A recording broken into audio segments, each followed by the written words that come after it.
नमस्कार मित्रों, मेरा चैनल मूननाड़ी नक्षत्र में आप सब लोग का हार्दिक स्वागत है। दोस्तों, आज का जो विषय है वो है चंद्रमा एवं शुक्र, दो ग्रहों का युति या कंजंक्शन। अगर कोई भी व्यक्ति का जन्म कुंडली में चंद्रमा एवं शुक्र अर्थात मून एवं वेनस, ये दो ग्रह अगर एक दूसरे के साथ युति करता है और कंजंक्शन बनाता है तो क्या रिजल्ट देते हैं। तो जन्म कुंडली का कौन सा भाव में, जैसे लग्न से शुरू करके द्वादश भाव तक, लग्न भाव है, द्वितीय भाव, तृतीय भाव, चतुर्थ भाव, पंचम भाव, ऐसे कर करके द्वादश भाव तक कौन सा भाव में चंद्रमा एवं शुक्र का युति क्या रिजल्ट देगा, इसके बारे में डिटेल्स में आज आपको बताएंगे। फर्स्ट जो देखिए दो ग्रहों चंद्रमा, तो इसमें चंद्रमा एवं शुक्र का कुछ सिमिलैरिटी है। जैसे चंद्रमा जो स्त्री कारक ग्रह है, मतलब स्त्री को दर्शाता है, ऐसे ही शुक्र भी स्त्री कारक ग्रह है। तो और क्या, चंद्रमा भी सफ़ेद वस्तु को दर्शाते हैं और शुक्र से भी सफ़ेद वस्तु, वाइट कलर का कोई भी चीज़ का देखा जाता है। ऐसे ही शुक्र, चंद्रमा जल का कारक ग्रह है, शुक्र भी जल का कारक ग्रह है। और क्या है, जो चंद्रमा जातक के अंदर दया दिलाता है और शुक्र भी जातक के अंदर दया, जो गुण, काइंडनेस दिलाता है। ऐसे करके बहुत सारे विषय चंद्रमा एवं शुक्र का सिमिलैरिटी है।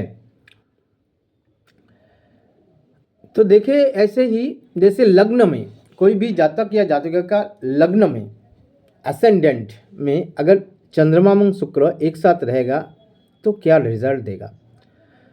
तो क्या रिजल्ट देगा, एक तो चंद्रमा एवं शुक्र रहने से जातक को ठंडी या ठंड से बचना चाहिए। उसको बहुत ही जल्दी से ठंड लग जाता है, सर्दी, ठंड के वजह से सर्दी जुखाम ये सब होने का बहुत ही संभावना रहता है। और चंद्रमा और शुक्र अगर लग्न में बैठता है तो जातक की बहुत ही उच्चाभिलाषी होता है और कामुक भी होता है, काम प्रवण, उसके अंदर ज़्यादा सेक्स रहता है। और अपोजिट जो सेक्स है, विपरीत लिंग का जो व्यक्ति है, उसके विषय में उसका ज़्यादा आग्रह या अट्रैक्शन, आकर्षण रहता है। और क्या है, चंद्रमा एवं शुक्र अगर लग्न में बैठेगा तो जातक बहुत दयालु, मतलब दयावान और परोपकारी अर्थात दूसरे का भला करने वाला व्यक्ति होता है।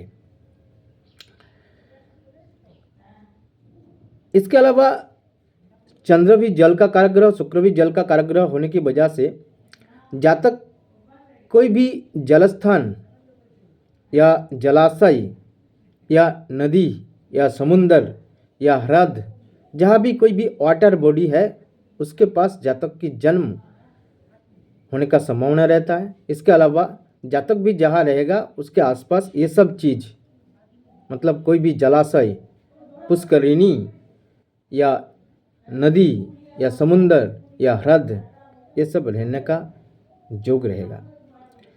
इसके अलावा शुक्र एवं चंद्रमा दोनों ही कला का कारक ग्रह है। चंद्रमा से भी कला, विद्या, आर्ट देखा जाता है, शुक्र से भी आर्ट, कला देखा जाता है।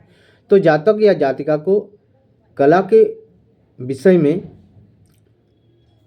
बहुत ही अच्छा इंटरेस्ट रहेगा और कला में, कोई भी कला में, चाहे वो नाच हो या संगीत हो या कोई भी चित्रलेखा है, मतलब ड्राइंग हो, पेंटिंग हो, या जो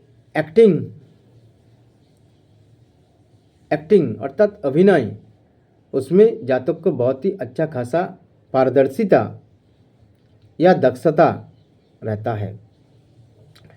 तो ऐसे लग्न में चंद्रमा एवं शुक्र बैठता है तो जातक को क्या करना चाहिए? उसका अगर उन्नति के लिए, जातक या जातिका का उन्नति के लिए कोई भी जलस्थान या जलाशय या नदी या समुद्र के किनारे या ह्रद के किनारे उसको मकान बनाना चाहिए, रहना चाहिए, वास करना चाहिए उसको। उसमें क्या होगा? उसका भाग्य में उन्नति होगा, क्योंकि लग्न में चंद्रमा शुक्र बैठा है। या ऐसा सिटी या टाउन में रहना चाहिए जो नदी के पास है, जो नदी या समुद्र के पास है। तो ऐसे करने से जातक को बहुत अच्छा खासा लाभ मिलेगा। इसके अलावा अगर जातक दूध, डेली दूध, मिल्क पीता है तो भी जातक के सेहत के लिए, मन के लिए, आत्मा के लिए, अर्थात उसका शारीरिक, मानसिक एवं आत्मिक जो पुष्टि न्यूट्रिशन वो अच्छा मिलेगा। इसके वजह से जातक को अच्छा फल मिलेगा लाइफ में, जिंदगी में। और देखिए और क्या करना चाहिए? और क्या करना चाहिए? जातक या जातिका को माँ दुर्गा का जप या आराधना या पूजा करना बहुत ही शुभ फलदायक रहेगा। सेकंड हाउस में चंद्रमा एवं शुक्र, तो सेकंड हाउस से धन या संचय देखा जाता है। तो चंद्रमा एवं शुक्र दोनों चावल, जिसको राइस कहते हैं, और जो चांदी, सिल्वर या वाटर या रेशम का वस्त्र या कोई भी एक्वेरियम या मछली, मतलब वाटर रिलेटेड विषय में, या दूध, डेयरी या पनीर, चीज़ या मिल्क प्रोडक्ट, इस विषय में जातक को अच्छा खासा लाभ होगा। अगर उसका कारोबार रहेगा या उसका धन रहेगा, विषय रहेगा, तो उस विषय से जातक को लाभ होने की संभावना रहता है। और घर में अगर गौ माता का सेवा करता है और गौ माता का पालन करता है तो जातक को अच्छा खासा रिजल्ट अवश्य देगा एवं गौ माता से, गौ पालन से जातक को लाभ होगा। लेकिन सेकंड हाउस में अगर चंद्रमा एवं शुक्र रहता है तो आँख की समस्या होने की संभावना, क्योंकि चंद्रमा एवं शुक्र दोनों ग्रह एक दूसरे के शत्रु है, मित्र नहीं है, शत्रु है। फिर भी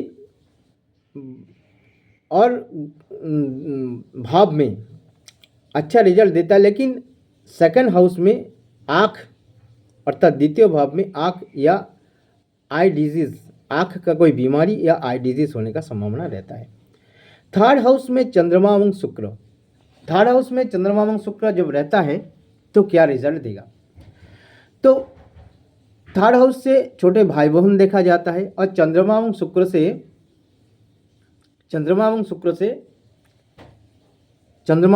से स्त्री कारकत्व होने की वजह से बहन होने का संभावना रहेगा अगर थर्ड हाउस में चंद्रमा एवं शुक्र रहेगा। क्योंकि चंद्र भी स्त्री कारक ग्रह है, शुक्र भी स्त्री कारक ग्रह है, मतलब छोटा बहन रहेगा। ठीक है, सिबलिंग्स अगर रहता है तो छोटा बहन रहेगा। लेकिन अगर चंद्रमा एवं शुक्र कोई भी मंगल की राशि मतलब मेष राशि या वृश्चिक राशि में थर्ड हाउस में रहता है, या सिंह राशि में थर्ड हाउस में रहता है, तब छोटा भाई रहने का योग बनता है। इसके अलावा उसका घर के सामने, क्योंकि तृतीय भाव से प्रतिवेशी, नैबार, पड़ोस, आस पड़ोस देखा जाता है, तो उसका प्रतिवेशी या पड़ोस में कोई गौशाला या मिल्क का डेयरी या कोई जलाशय, पुकुर मतलब जो, या नदी या समुंदर या ह्रद, कोई भी वाटर बॉडी लेने का संभावना रहेगा। इसके अलावा हो सकता है उसका घर के आस पड़ोस में ग्वाला या घोष या जादव ऐसे टाइटल का सरनेम इत्यादि सरनेम का व्यक्ति रहने का संभावना रहता है। और जातक को अगर कोई जगह में भ्रमण या विदेश जाने का अगर योग रहता है तो ऑस्ट्रेलिया, क्योंकि चंद्रमा और शुक्र दोनों से ऑस्ट्रेलिया देखा जाता है, तो ऑस्ट्रेलिया जाने का योग रहता है। अब देखते हैं फोर्थ हाउस में। फोर्थ हाउस में चंद्रमा और शुक्र, फोर्थ हाउस से मन को देखा जाता है। और चंद्रमा और शुक्र विशेष रूप से चंद्रमा मन का कारक ग्रह है। तो अगर फोर्थ हाउस में चंद्रमा और शुक्र रहेगा तो जातक को अच्छा धनवान बनाएगा। और वाहन, क्योंकि फोर्थ हाउस कालपुरुष राशि चक्र का फोर्थ हाउस अर्थात कर्क राशि का अधिपति या लॉर्ड है चंद्रमा, और शुक्र भी वाहन का कारक ग्रह है और वाहन एवं मकान का कारक ग्रह है। इसलिए फोर्थ हाउस में बैठा हुआ चंद्रमा और शुक्र जातक को वाहन एवं मकान दिला सकता है। और जातक परोपकारी, दयालु, दयावान इत्यादि गुण संपन्न, उसके अंदर बहुत ज़्यादा काइंडनेस रहेगा, सिंपैथी रहेगा दूसरे के ऊपर, दूसरे के विषय में, और बहुत ही इमोशनल होने का संभावना रहेगा। ऐसे लग्न में अगर चंद्रमा शुक्र बैठता है तो भी जातक इमोशनल होता है। ऐसे चंद्र चतुर्थ भाव में भी इमोशनल या भाव प्रवण, आवेग प्रवण होता है। पंचम भाव में चंद्रमा शुक्र, पंचम भाव में चंद्रमा शुक्र जब बैठता है तो उसको अच्छा विद्या मिलता है और कन्या संतान का जो, क्योंकि चंद्रमा और शुक्र स्त्री कारक ग्रह होने की वजह से उसका जो संतान, क्योंकि पंचम भाव से संतान देखा जाता है तो कन्या संतान होने की योग रहता है। ऐसे ही अगर पंचम भाव मेष राशि हो या वृश्चिक राशि हो या सिंह राशि है तब पुत्र संतान होने का संभावना रहता है। बाकी इन जनरल पंचम में बैठा हुआ चंद्रमा और शुक्र जातक के ज़्यादातर कन्या संतान देने का योग बनाता है। इसके अलावा दूध, डेयरी और मिष्टी जो मिठाई है, रसगुल्ला, दही, पनीर, चांदी मतलब सिल्वर इत्यादि विषय से जातक को लाभ दिला सकता है, क्योंकि पंचम में बैठा हुआ चंद्रमा और शुक्र सप्तम दृष्टि से 11 भाव को देख रहा है, तो 11 भाव से आय या लाभ देखा जाता है। तो इसलिए इस विषय में मैंने जो कहा है कि दूध, डेयरी, मिष्टी, रसगुल्ला, दही, पनीर, रूपा मतलब सिल्वर जिसको चांदी कहते हैं, इस विषय से जातक को लाभ होने का संभावना रहता है। षष्ठ भाव में चंद्रमा और शुक्र दोनों स्त्री का ग्रह और षष्ठ भाव से शत्रु एनिमी देखा जाता है। तो जातक या जातिका का कोई स्त्री शत्रु मतलब कोई स्त्री लोग से शत्रुता होने का संभावना रहता है और ठंड लगने का संभावना रहता है और ठंड की वजह से जातक को सर्दी, खांसी, जुकाम ये सब होगा। और भी कोई वाटरी डिजीज़, क्योंकि चंद्रमा और शुक्र दोनों वाटरी डिजीज़ को दर्शाता है, अर्थात वाटरी डिजीज़ से जातक को समस्या होने का योग रहता है। और इसके अलावा चंद्रमा और शुक्र षष्ठ भाव में बैठता है तो भी कोई आँख का बीमारी या आई डिजीज़ होने का योग बनता है। सप्तम भाव में चंद्रमा शुक्र, लग्न में बैठा हुआ चंद्रमा शुक्र जैसा फल दिया ऐसा ही सप्तम भाव में बैठा हुआ चंद्रमा शुक्र फल देगा। विषय ये है, उसके डिफरेंस ये है क्योंकि सप्तम भाव में चंद्रमा और शुक्र जातक जातिका को बहुत ज़्यादा काम पवन, सेक्सुअल और सेक्सी और विपरीत लिंग के जातक जातिका के प्रति बहुत ज़्यादा अट्रैक्शन या आकर्षण दिलाता है और जातक की उच्च अभिलाषी बनाता है। लेकिन कभी कभी एक से भी ज़्यादा शादी होने का संभावना या एक से भी ज़्यादा गर्लफ्रेंड या बांधवी, प्रेमिका लेने का योग रहता है। और बाकी जब है उसका घर के आसपास जलाशय, नदी, समुद्र